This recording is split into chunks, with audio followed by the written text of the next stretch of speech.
मैं हिंदू हूँ, लेकिन मैं इस्लाम को इसलिए क्योंकि इस्लाम में कोई भेदभाव नहीं होता और ना जातिवाद देखी जाती। तो इस्लाम एक साफ सुथरा धर्म। मस्जिद में चले जाओ, बैठने की व्यवस्था है, चाहे 100 आदमी है 200 आदमी है, उस हिसाब से वो चीज बनाई जाती है। बैठने की व्यवस्था है, वहाँ तुम्हें नहीं भगाया जाता है, वहाँ तुम्हें नहीं कहा जाता है हो गया भैया जल्दी कर जल्दी कर। ये केवल हमारे ही धर्म में हो रहा है। तो इस हिंदू बहन ने भरे मंच से इस्लाम और मुसलमानों को लेकर कुछ ऐसा कह दिया है जिसे देखने के बाद, सुनने के बाद आप शौक में पड़ जाओगे, हैरान हो जाओगे कि हिंदू होने के बावजूद भी हिंदू बहन ने इस तरह की ये बातें इस्लाम और मुसलमानों को लेकर कैसे कही है। जी हाँ दोस्तों, इस हिंदू बहन ने इस्लाम और मुसलमानों की तारीफ़ करते हुए कहा है कि मुझे मज़हब इस्लाम बहुत अच्छा लगता है क्योंकि इस इस्लाम के अंदर जो है अमन है, शांति है, प्यार है, मोहब्बत है और इस धर्म के अंदर जो है ऊंच नीच नहीं है, जात पात में कोई फ़र्क नहीं है, यहाँ पर छोटा बड़ा सब एक सम्मान है। जी हाँ दोस्तों, इस हिंदू बहन ने मुसलमानों की, इस्लाम की जमकर तारीफ़ की है क्योंकि इस्लाम और मुसलमानों में कुछ ऐसी खासियत है कि जो भी इसके करीब आता है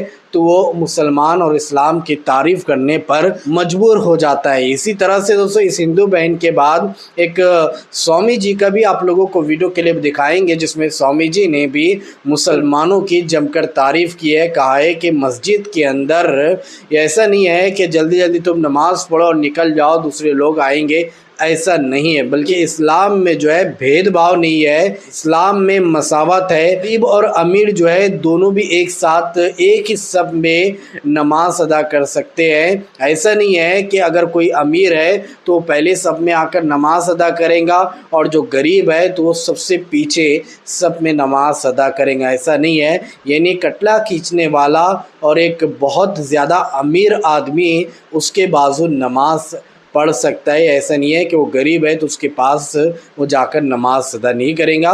तो ये तो इस्लाम की खूबसूरती है। तो दोस्तों मैं आप लोगों को ये दोनों भी वायरल वीडियो क्लिप दिखाना चाहूँगा। आप सबसे पहले ये कुछ वायरल वीडियो क्लिप देख लीजिए, फिर आगे बात करते हैं। लेकिन मैं इस्लाम को इसलिए क्योंकि इस्लाम में कोई भेदभाव नहीं होता और ना जातिवाद देखी जाती।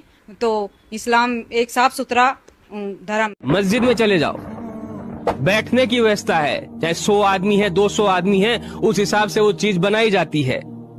बैठने की व्यवस्था है, वहाँ तुम्हें नहीं भगाया जाता है, वहाँ तुम्हें नहीं कहा जाता है हो गया भैया जल्दी कर जल्दी कर। ये केवल हमारे ही धर्म में हो रहा है। तो जी दोस्तों, ये वीडियो आपने देखा जिसमें ये हिंदू बहन इस्लाम की उस खूबसूरती की बात कर रही है जिसकी मिसाल पूरी तारीख में नहीं मिलती।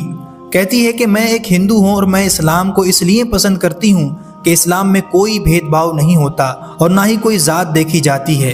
इस्लाम की इसी खूबसूरती का जिक्र इन बाबा ने भी किया कि आप मस्जिद में चले जाइए, आपको कोई नहीं भगाएगा, कोई नहीं कहेगा कि जल्दी नमाज पढ़ो और यहाँ से निकल जाओ। आज से 1400 साल पहले दोस्तों, जब पूरी दुनिया अंधेरों में डूबी हुई थी, तब अल्लाह के रसूल सल्लल्लाहु अलैहि वसल्लम ने इंसानियत की तारीख का सबसे बड़ा पैगाम दिया। अपने आखिरी खुतबे में आप सल्लल्लाहु अलैहि वसल्लम ने ऊंच नीच की दीवार को हमेशा के लिए गिरा दिया और फरमाया, सुन लो, किसी गोरे को किसी काले पर और किसी काले को किसी गोरे पर कोई फजीलत हासिल नहीं, सब इंसान बराबर। बड़ा वही है जिसका किरदार अच्छा हो, जिसके दिल में खुदा का खौफ हो। इस्लाम में बराबरी की सबसे बेहतरीन मिसाल अगर देखनी हो तो मस्जिद में चले जाइए। जब नमाज का वक्त होता है तो चाहे कोई बड़ा राजा बादशाह हो, कोई गरीब मजदूर, सब एक लाइन में कंधे से कंधा मिलाकर खड़े हो जाते हैं। इस्लाम का सीधा उसूल है, अगर एक मोची मस्जिद में पहले पहुंच गया तो वो सबसे आगे खड़ा होगा और अगर कोई बड़ा अफसर या कलेक्टर बाद में आया तो वो पीछे खड़ा होगा। वहाँ कोई किसी को पीछे नहीं हटा सकता। अल्लाह के दरबार में सब एक जैसे हैं। दोस्तों, इंडिया के इतिहास को अगर हम देखें तो एक ऐसा था जब हमारे समाज में छुआछूत और जात पात का मसला बहुत ज्यादा था। उस वक्त लोग एक ऐसे रास्ते की तलाश में थे जहाँ उन्हें इंसान समझा जाए, इज्जत दी जाए। ऐसे में जब लोग इस्लाम के इस बराबरी वाले उसूल से वाकिफ हुए तो वो इसकी तरफ खिंचे चले आए और इसे दिल से कबूल किया। आज भी दुनिया भर में लोग अगर इस्लाम को पसंद करते हैं तो इसकी सबसे बड़ी वजह यही है कि ये मजहब इंसानों के बीच फर्क नहीं करता। दुनिया तभी खूबसूरत बनेगी जब हम किसी को उसके रंग, नस्ल या पैसे से नहीं बल्कि उसके अच्छे अखलाक से पहचानेंगे। यही वजह है कि गैर मुस्लिम हिंदू बहन भी इस्लाम की तारीफ करने पर मजबूर हो गई। बाकी आप तो दोस्तों देखा आप लोगों ने, इस्लाम की यही खूबसूरती है, यही इस्लाम की खासियत है कि जो कोई भी इसके करीब आता है तो इस्लाम की तारीफ़ किए बिना वो नहीं हटता है, क्योंकि इस्लाम की फ़ितरत में कुदरत ने लचक दी है, ये उतना ही उभरेगा जितना कि तुम दबाओगे।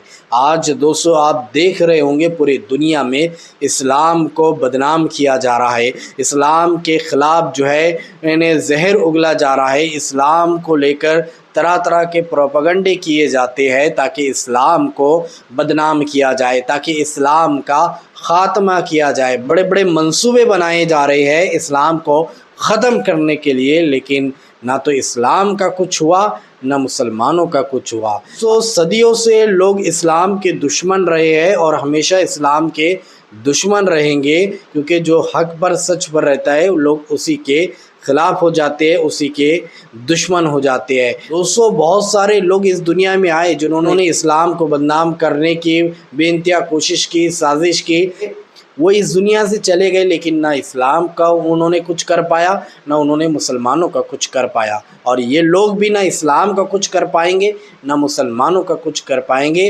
रहती दुनिया तक इस्लाम जो है हमेशा कायम व दायम रहेगा। इस्लाम को लोग जो है कितना ही बदनाम कर ले, मुसलमानों के ख़िलाफ़ कितनी ही साजिशें कर ले, कितने ही प्रोपेगेंडे कर ले, लेकिन वो ना तो इस्लाम का कुछ कर सकते हैं ना मुसलमानों का कुछ कर सकते हैं। तो दोस्तों इस हिंदू बहन के बारे में और इस हिंदू स्वामी के बारे में आप क्या कहना चाहोगे? आपके इस बारे में क्या राय? कमेंट बॉक्स में अपनी राय लाजमी बताइए। तो चलिए इस अगली वीडियो में मिलते हैं, जब तक अपना ख्याल रखिए। शुक्रिया।